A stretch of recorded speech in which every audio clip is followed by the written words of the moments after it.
Hello everyone, स्वागत है आपका अपने यूट्यूब चैनल इंग्लिश पाठशाला पर। दोस्तों, आज एक बहुत ही मजेदार टॉपिक हम लोग बायोलॉजी के बारे में पढ़ेंगे, जीव विज्ञान के बारे में। तो इस वीडियो में हम बेसिक से स्टार्ट करेंगे और जितने भी स्टूडेंट को बायोलॉजी से कहीं ना कहीं डर लगता है, एक सिस्टम से नहीं पढ़ते, समझ में नहीं आता है, तो उनके लिए यह वीडियो बहुत ही ज्यादा खास होने वाला है। और साथ ही कॉम्पिटेटिव एग्जाम की दृष्टि से जो भी तैयारी कर रहे हैं उनके लिए भी इसमें से कुछ कुछ मैं ऐसे इंपॉर्टेंट क्वेश्चंस बताऊंगा जो अक्सर पूछा गया है। और साथ ही इस वीडियो में हम बात करेंगे बायोलॉजी के बारे में, इसका डेफिनेशन हम लोग बात करेंगे। साथ ही कौन कौन से इंपॉर्टेंट जो साइंटिस्ट हुए हैं इसमें अपना योगदान दिए हैं, इसमें हम क्लासिफिकेशन भी पढ़ने वाले हैं, किस प्रकार से इसका वर्गीकरण किया गया है। और सबसे पहले समझते हैं, चलिए बायोलॉजी क्या है। तो बायोलॉजी ये दो शब्द से मिलकर बना हुआ है। एक तो है बायोस, बायोस, और दूसरा है लोगस, लोगस। बायोस का मतलब होता है लाइफ और लोगस का मतलब होता है स्टडी। तो हम बोलेंगे ये कहीं ना कहीं जीवन का अध्ययन ही है बायोलॉजी।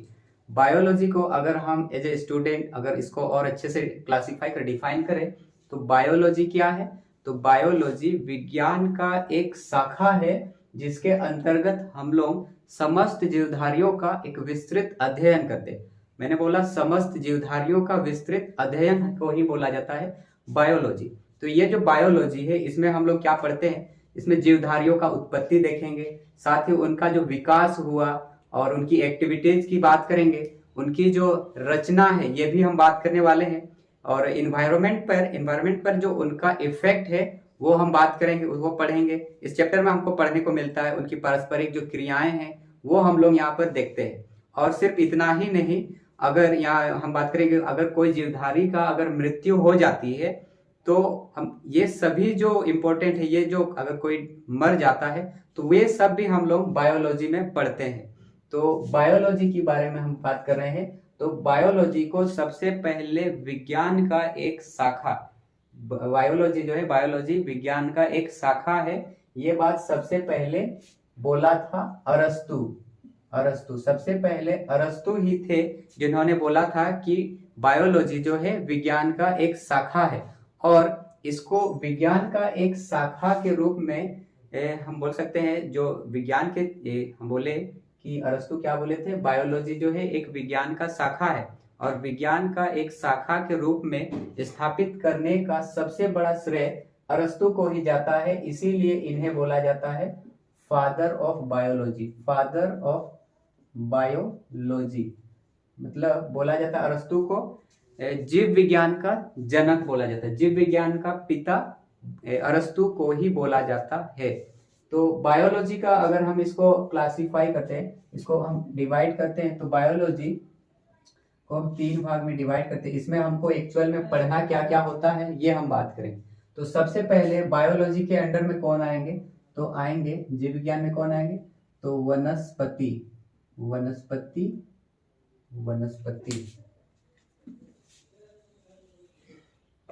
सबसे पहले आएंगे वनस्पति विज्ञान, वनस्पति विज्ञान। इसको बोला जाता है बोटनी,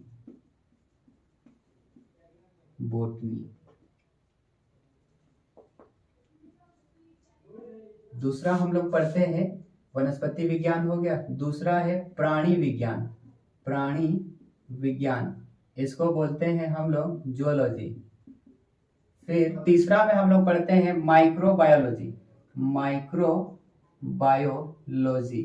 तो ये हम लोग तीन भाग में डिवाइड किए, वनस्पति विज्ञान, प्राणी विज्ञान और एक है माइक्रोबायोलॉजी। इनके जनक का याद रखिएगा, ये इंपॉर्टेंट हो जाता है, एग्जाम में अक्सर पूछा जाता है। वनस्पति विज्ञान के जो जनक हुए वो हुए थियोफ्रेस्टस, थियोफ्रेस्टस। प्राणी विज्ञान के जनक अरस्तु ही हो जाते हैं, अरस्तु। और माइक्रोबायोलॉजी इसके जो जनक हुए इनको हम बोलते हैं A.V.. Leeuwenhoek, Leeuwenhoek. A.V.. Leeuwenhoek को बोला जाता है माइक्रोबायोलॉजी का जनक। ये बैक्टीरिया का भी खोज किए थे, जीवाणु की खोज। तो वनस्पति विज्ञान और प्राणी विज्ञान में थियोफ्रेस्टस और अरस्तु को ही जनक क्यों बोला जाता है, तो याद रखिएगा थियोफ्रेस्टस जो है वो उन्होंने अपनी एक पुस्तक हिस्टोरिया प्लांटेरम, हिस्टोरिया प्लांटेरम, इसमें इन्होंने क्या किया था, 500 प्रकार की 500 किस्म की जो वनस्पति है उनका वर्णन किए थे। और अरस्तु अपनी एक पुस्तक लिखे थे हिस्टोरिया एनिमेलियम और ये हिस्टोरिया प्लांटेरियम। तो ये एनिमल्स है, तो ये 500 या 500 से अधिक जो प्राणी है उनका वर्णन उस बुक में किए थे। इसीलिए जो है इनको थियोफ्रेस्टस को वनस्पति विज्ञान का जनक और प्राणी विज्ञान का जनक हो जाते हैं, अरस्तु को बोला जाता है। और अरस्तु ही थे जिन्होंने सबसे पहले बायोलॉजी को जीव विज्ञान के रूप में, बायोलॉजी को विज्ञान का एक शाखा बनाने में एक इम्पोर्टेंट जो है रोल निभाए थे। इसीलिए इनको बायोलॉजी का भी फादर बोला जाता है। तो इस प्रकार से हम लोग जो है बायोलॉजी के बारे में समझिए। अब हम बात करते हैं, मैंने बोला था यहाँ पर शुरुआत में कि जीव विज्ञान जो है वो विज्ञान की एक ऐसी शाखा है जिसके अंतर्गत हम लोग समस्त जीवधारियों का अध्ययन करते हैं। समस्त जीवधारियों का मैंने बोला था, तो हम क्या करते हैं, अब उनका वर्गीकरण करते हैं। वर्गीकरण, तो जो समस्त जीवधारी है, समस्त जो जीव है, वे सारे जीवों का हम सबसे पहले वर्गीकरण करते हैं। तो जीवों का वर्गीकरण के लिए सबसे पहले जो वैज्ञानिक आधार दिए थे वो कौन थे, तो याद रखिएगा जॉन रे। ये जॉन रे सबसे पहले वैज्ञानिक आधार जो है बताए थे। और इसी में हम लोग पढ़ते हैं कि जीवधारियों का जो वैज्ञानिक वर्गीकरण है, जीवधारियों का वर्गीकरण हम बात करें, आधुनिक वर्गीकरण, इसके लिए इंपॉर्टेंट कौन थे, तो याद रखिएगा के एल से के एल राहुल मत समझ जाइएगा, के एल याद रखिएगा, केरोलस लिनियस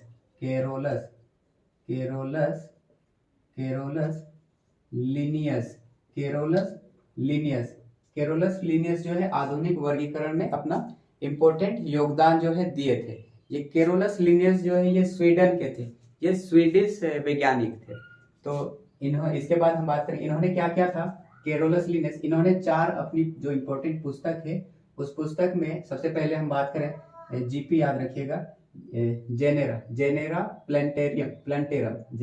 प्लांटेरम, फिर दूसरा था इन्होंने classes plantarum, GP genera plantarum, classes plantarum, और एक पुस्तक लिखे थे फिलोसोफिया बोटेनिका, पीबी याद रखिएगा, फिलोसोफिया बोटेनिका। और जो एक इम्पोर्टेंट था इसमें से, इनमें लिखे थे सिस्टेमा नेचुरी।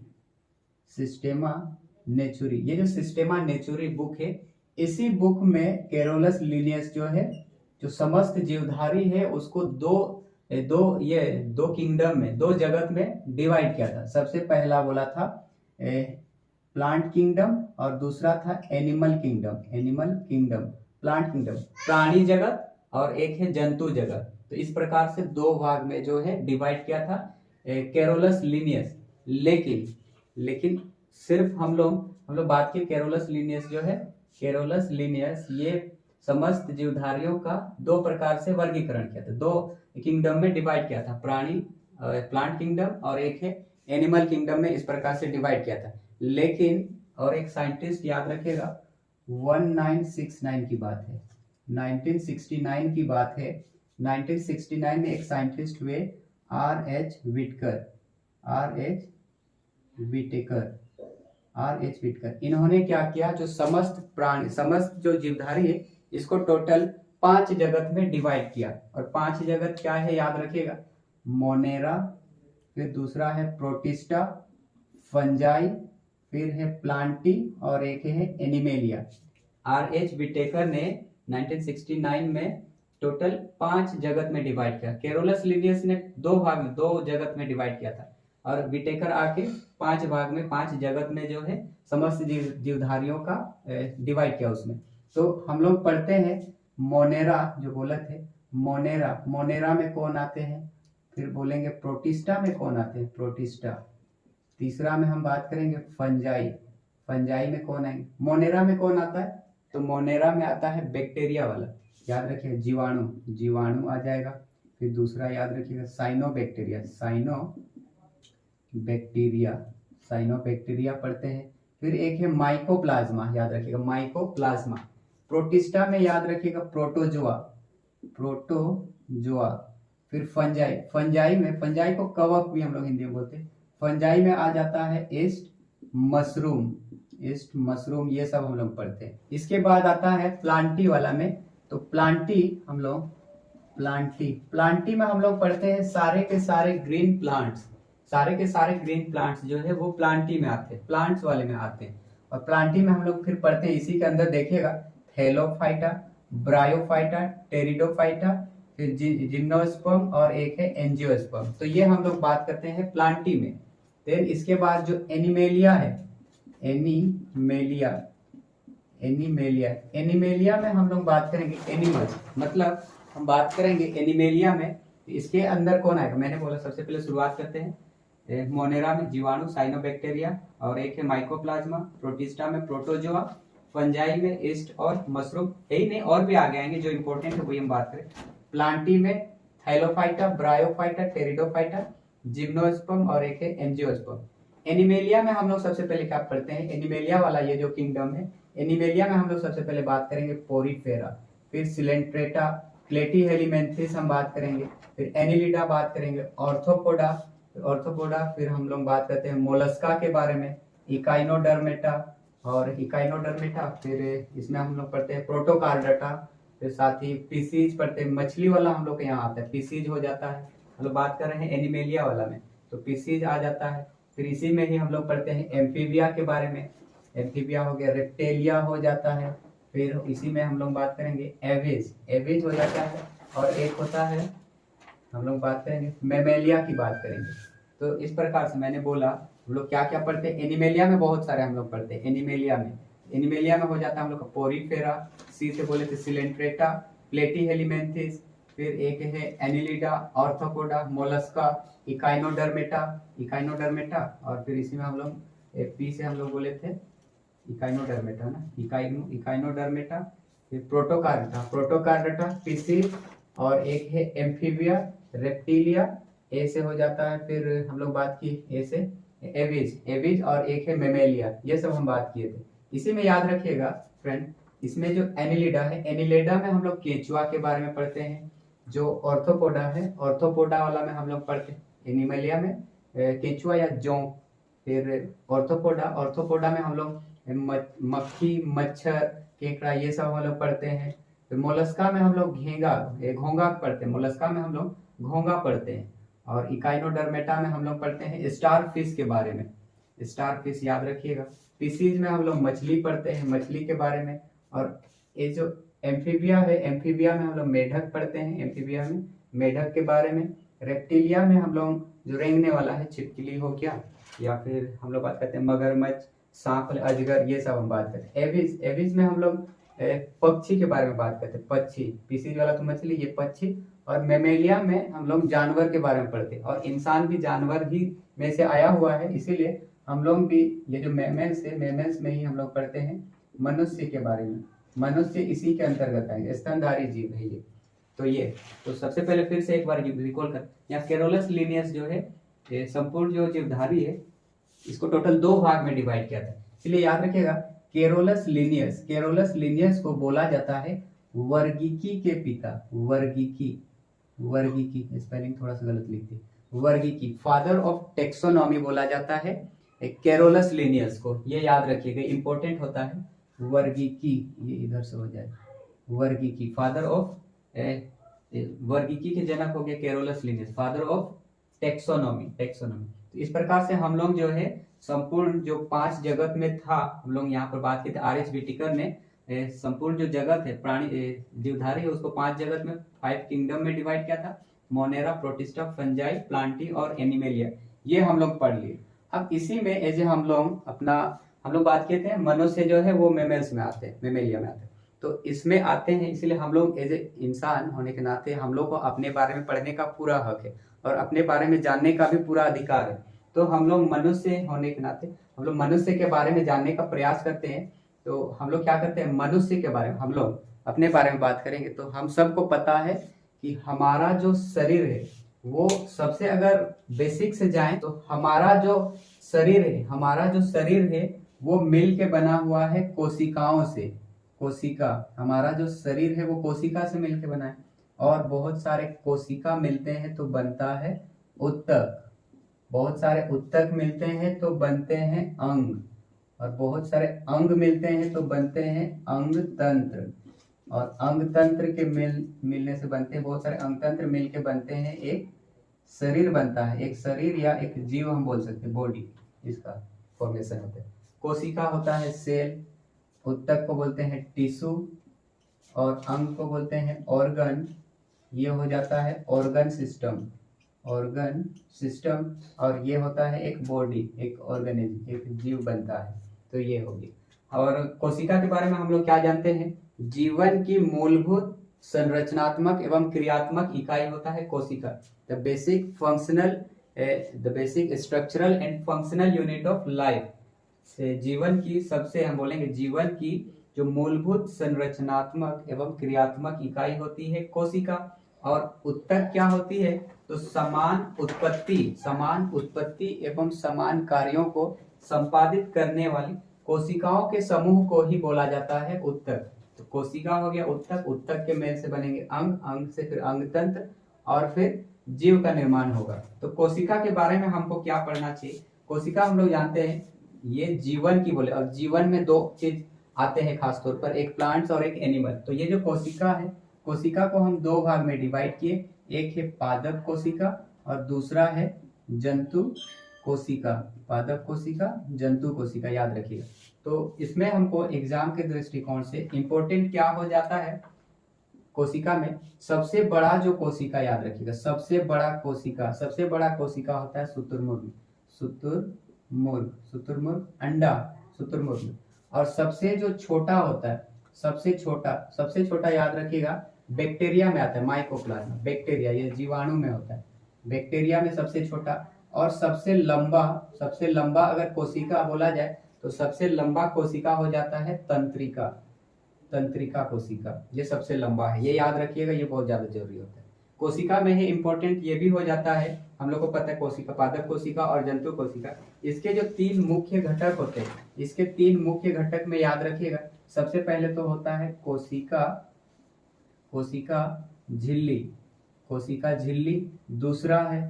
दूसरा है हम लोग का कोशिका द्रव्य, और तीसरा है केंद्रक।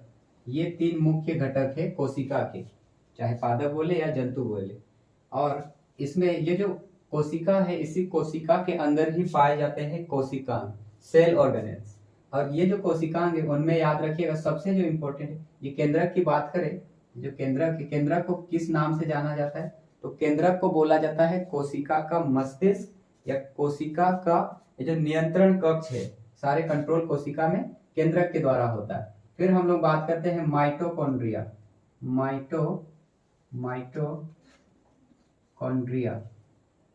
माइटोकॉन्ड्रिया को क्या बोला जाता है? इसको बोला जाता है powerhouse of the cell, इसको बोला जाता है कोशिका का ऊर्जा घर।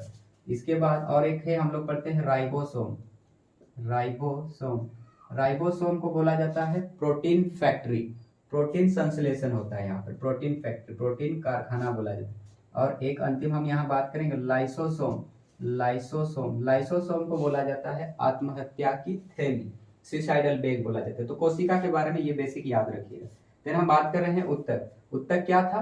तो समान उत्पत्ति एवं समान कार्यों को संपादित करने वाली कोशिकाओं के समूह को बोला जाता है। तो यहाँ जिस प्रकार से पादप कोशिका, जंतु कोशिका पढ़े थे, उसी प्रकार से यहाँ भी पढ़ेंगे। एक हम पढ़ेंगे पादप उत्तक और दूसरा है जंतु उत्तक हम बात करें, पादप उत्तक, जंतु उत्तक। पादप उत्तक, ये पादप वाले उत्तक हम बात करें। पादप उत्तक में हम इसको कैसे पढ़ेंगे? तो पादप उत्तक को हम दो भाग में डिवाइड करते हैं। पादप वाला में विभाज्य उत्तक, और दूसरा है स्थायी उत्तक। तो ये जो विभाज्य उत्तक है, इसको हम तीन भाग में डिवाइड करते हैं। विभाज्य उत्तक वाला, एक है शीर्षस्थ, दूसरा है पार्श्वस्थ, और तीसरा है अंतर्वेशी। शीर्षस्थ शॉर्ट में लिख रहे हैं, शीर्षस्थ, पार्श्वस्थ और एक अंतर्वेशी। इसको इंग्लिश में बोलते हैं एपिकल, ये लेटरल, और ये है इंटरकैलरी। स्थायी वाला, परमानेंट वाला में हम लोग बात करेंगे, इसको भी हम दो भाग में डिवाइड किए। ये जो परमानेंट वाला, स्थायी वाला, ये दो हो जाता है, एक है सिंपल और दूसरा है कॉम्प्लेक्स। एक है सरल और दूसरा है जटिल। जो सरल उत्तक होते हैं इसमें आते हैं parenchyma, collenchyma, sclerenchyma. Parenchyma, collenchyma, sclerenchyma. जटिल वाला में हम बात करेंगे दो चीज, इसमें आता है जाइलम, जाइलम और दूसरा है फ्लोएम। जाइलम और फ्लोएम ये होते हैं स्थायी उत्तक के, पादप उत्तक। और जंतु वाले उत्तक की बात करें तो ये जंतु उत्तक को हम टोटल इसको 4 भाग में डिवाइड करते हैं। इसको इस तरह से लिखते हैं, जंतु उत्तक को हम 4 भाग में डिवाइड कर रहे हैं। सबसे पहला है एपिथेलियमी, एपिथेलियमी, एपिथेलियमी, थीलियमी, एपिथेलियमी होता है। सबसे पहले हम बोल रहे हैं ये जो उत्तक है जंतु उत्तक, जंतु उत्तक को टोटल 4 भाग में डिवाइड कर रहे हैं। पहला है एपिथेलियमी उत्तक, दूसरा हो जाता है संयोजी, संयोजी कनेक्टिव वाला, और तीसरा हम लोग पढ़ते हैं पेशी उत्तक, पेशी, और चौथा हम लोग बात करेंगे तंत्रिका, तंत्रिका उत्तक। तो संयोजी उत्तक की बात है, एपिथेलियम वाला, एपिथेलियम ये हम लोग का स्किन वाला, हम लोग का जो शरीर का सबसे बाहरी वाला भाग होता है, इसको रक्षा और प्रोटेक्ट करता है एपिथेलियम वाला। तो स्किन वगैरह यहाँ पर आ जाते हैं, एपिथेलियम वाला उत्तक। संयोजी वाला ये कनेक्टिव टिश्यू, ये कनेक्ट करते हैं। तो इसके अंदर हम लोग पढ़ते हैं कंकाल के बारे में, कंकाल पढ़ेंगे, इसमें कंकाल पढ़ेंगे, कंकाल, और साथ में अस्थि उपास्थि पढ़ते हैं, अस्थि उपास्थि पढ़ते हैं। और साथ में हम लोग का जो रुधिर है, रुधिर, ब्लड, लिम्फ हम बोल सकते हैं, लिम्फ। ब्लड में ही हम लोग पढ़ते हैं आरबीसी, डब्ल्यूबीसी और प्लेटलेट्स पढ़ते हैं। ये संयोजी उत्तक है। हम लोग इसके बाद भी वीडियो आएंगे उसमें अच्छे से इसको जो है अच्छे से हम लोग पढ़ के बात करेंगे। पेशी उत्तक, पेशी उत्तक में हम लोग बात करते हैं रेखिक, अरेखिक और एक है हृदय पेशी, स्ट्रिप्ट, अनस्ट्रिप्ट और कार्डिक। तंत्रिका वाला में हम लोग तंत्रिका उत्तक की बात करते हैं। तो इस प्रकार से कोशिका, फिर उत्तक, ये बात की। और बहुत सारे उत्तक ही मिलते हैं तो बनते हैं अंग। और अंग वाले में हम लोग पढ़ते हैं, बचपन में पढ़े हैं, जो ओ वाला किताब होता है उसमें पार्ट, शरीर के अंग हम लोग पढ़ते हैं, पार्ट्स ऑफ बॉडी। तो उसमें जो अंग है वो अंग सब कहीं ना कहीं उत्तकों के ही वजह से ही फॉर्मेशन हुआ है। अंग में हम लोग क्या क्या पढ़ते हैं, अगर हम लोग इंटरनल की बात करें तो हम लोग पढ़ते हैं, हम लोग का जीभ हो गया, दांत हो गया, फिर ये फूड पाइप हम लोग का एसोफेगस, फिर मिलता है अंदर में हमको मिलेगा फेफड़ा, मिलेगा लंग्स, फिर stomach, pancreas, liver, kidney, heart, ये सारे के सारे हैं अंग। और वे सारे अंग मिलके बनते हैं अंग तंत्र। अंग तंत्र में हम क्या बात करेंगे, सबसे पहले देखें तो अंग तंत्र में हम सबसे पहले बात करेंगे जैसे हम लोग का खाने वाला, पोषण वाला, इसमें हम लोग बात करेंगे सबसे पहले पाचन तंत्र, पाचन तंत्र, पाचन तंत्र, डाइजेस्टिव सिस्टम। डाइजेस्टिव सिस्टम में कौन आएंगे, कौन कौन से अंग पार्टिसिपेट करते हैं, तो सबसे पहले मुंह आएगा, फिर दांत आएगा, टीथ, फिर आएगा जीभ, फिर ये वाला फूड पाइप एसोफेगस वो आता है, फिर आएगा स्टोमक, आएगा पेनक्रियास, लिवर आ जाता है, लिवर, फिर उसके बाद जो है स्मॉल इंटेस्टाइन, लार्ज इंटेस्टाइन, छोटी आंत, बड़ी आंत, ये सारे के सारे मिलके बनते हैं पाचन तंत्र, डाइजेस्टिव सिस्टम। इसी तरीके से और कौन कौन से तंत्र हैं, तो पाचन तंत्र के बाद हम लोग श्वसन तंत्र देखते हैं, श्वसन तंत्र, फिर परिसंचरण, परिसंचरण, परिसंचरण, परिसंचरण तंत्र, ब्लड सर्कुलेटरी सिस्टम हम लोग पढ़ेंगे। फिर आगे हम बात करते हैं उत्सर्जन तंत्र, उत्सर्जन, उत्सर्जन तंत्र, एक्सक्रेटरी सिस्टम पढ़ते हैं। फिर इसी में ही हम लोग पढ़ते हैं उत्सर्जन तंत्र के बाद कंकाल तंत्र, कंकाल तंत्र पढ़ेंगे। फिर अंतःस्रावी, अंतःस्रावी, अंतःस्रावी तंत्र पढ़ेंगे। अंतःस्रावी के बाद एक देखेंगे प्रजनन तंत्र, प्रजनन, प्रजनन तंत्र हो गया, पेशी तंत्र हो गया, और एक है तंत्रिका तंत्र, तंत्रिका, तंत्रिका तंत्र। तो इस प्रकार से हम लोग 3, 6, 9, टोटल 9 प्रकार। अगर इसके अलावा भी कोई और होता है तंत्र तभी रिकॉल नहीं कर पा रहा हूँ, आप कमेंट बॉक्स में अपनी राय लिखिएगा, राय नहीं आप बोलिएगा कि आगे कौन से छूट गया है वो बता दीजिएगा। तो अंग तंत्र में हम ये सब बात की। श्वसन तंत्र में याद रखिएगा, श्वसन तंत्र में हम लोग पढ़ते हैं स्पेशली सांस वाले में बात करें, रेस्पिरेटरी सिस्टम, इसमें लंग्स के बारे में पढ़ेंगे, फेफड़ा, फेफड़ा के बारे में पढ़ते हैं। और परिसंचरण में हम लोग ब्लड सर्कुलेटरी सिस्टम, इसमें खून का जो एक जगह से दूसरे जगह हम लोग बात करेंगे, इसमें स्पेशली हम लोग ह्यूमन हार्ट के बारे में पढ़ेंगे, हृदय के बारे में। उत्सर्जन तंत्र में हम लोग किडनी के बारे में बात करेंगे, किडनी। कंकाल तंत्र में हम लोग कंकाल मतलब इसमें हम हड्डी की बात करते हैं, हड्डी, हड्डी से हमारे शरीर में जितने भी हड्डी हैं वो सारे के सारे मिलकर हम लोग कंकाल तंत्र जो है हम लोग इसमें स्टडी करते हैं। अंतःस्रावी में हम लोग पढ़ते हैं, जो हम लोग का बॉडी की बात करें तो कंट्रोल और कोऑर्डिनेशन जो होती है वो कुछ केमिकल के द्वारा होती है, और वो केमिकल को ही हम लोग बोलते हैं हार्मोन्स। तो हार्मोन्स का स्टडी हम लोग करें, हार्मोन्स, हार्मोन्स जो है हमको यहाँ पढ़ेंगे। प्रजनन वाले में हम लोग प्रजनन के बारे में, जनन के बारे में पढ़ेंगे, और पेशी वाला में हम लोग मसल्स के बारे में, और तंत्रिका में तंत्रिका के बारे में पढ़ेंगे। तंत्रिका देखिए कैसे, अगर हम लोग इसको, तंत्रिका क्या होता है, ये एक ऐसी कोशिकाएं होती है जिसमें जो हम लोग का मैसेज जो होती है वो एक जगह से दूसरे जगह ले लेते हैं। जैसे हम लोग बोलते हैं कि अगर आप रात को सोए हुए या कभी भी सोए हुए लेफ्ट हैंड में क्या कर रहा है, आपको कोई एक मच्छर काट रहा है, और मच्छर काट रहा है, तब हम लोग सोए हुए रहते हैं लेकिन पता नहीं चलता है, तब क्या करता है पता नहीं कैसे हो जाता है, राइट हैंड आके जो है उसको मार देता है। वो होता कैसे है, हम लोग का यहाँ पर अगर जिस जगह मच्छर काट रहा है वहां पर है न्यूरॉन, मतलब तंत्रिका कोशिकाएं हैं, और वो कोशिकाएं हर जगह आपको मिल जाएंगी। वे रहते हुए क्या करते हैं, जैसे जिस जगह हम लोग को काटता है वो तुरंत मैसेज भेज देता है, और वो माइंड को भेज देता है कि मेरा लेफ्ट हैंड वाले इस जगह पर मच्छर काट रहा है, जल्दी से रिस्पॉन्स करो, क्या करेंगे।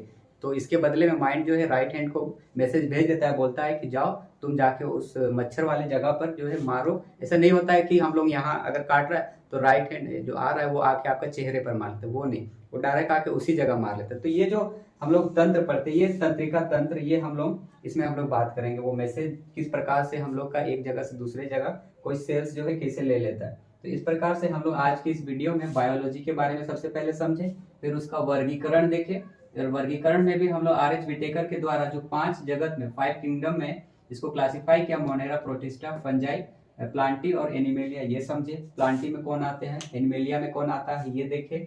फिर हम लोग हम लोग इंसान है, तो इंसान जो मैमल्स में आता है, वो हम लोग अपने शरीर के बारे में जानने के लिए क्या किया, हम लोग शरीर की जो सबसे जीवन की हम लोग का मूलभूत और संरचनात्मक इकाई है कोशिका, फिर उत्तक, अंग, अंगतंत्र, और फिर फाइनली शरीर की रचना हुई। हम लोग इसमें मुख्य रूप से अंगतंत्र के बारे में आगे चल के वीडियो आएंगे, ये सारे के सारे जो ऑर्गन सिस्टम है ये अच्छे से आपको बताएंगे। और आज के लिए बस इतना ही रखते हैं, और अगर वीडियो अच्छी लगी तो इसे लाइक, कमेंट और अपने दोस्तों को शेयर जरूर करें, और साथ ही इसी तरह के वीडियो के लिए इस चैनल को सब्सक्राइब करेंगे। और आज के लिए बस इतना ही रखते हैं, मिलते हैं इसी तरह के नेक्स्ट वीडियो में, तब तक के लिए थैंक यू।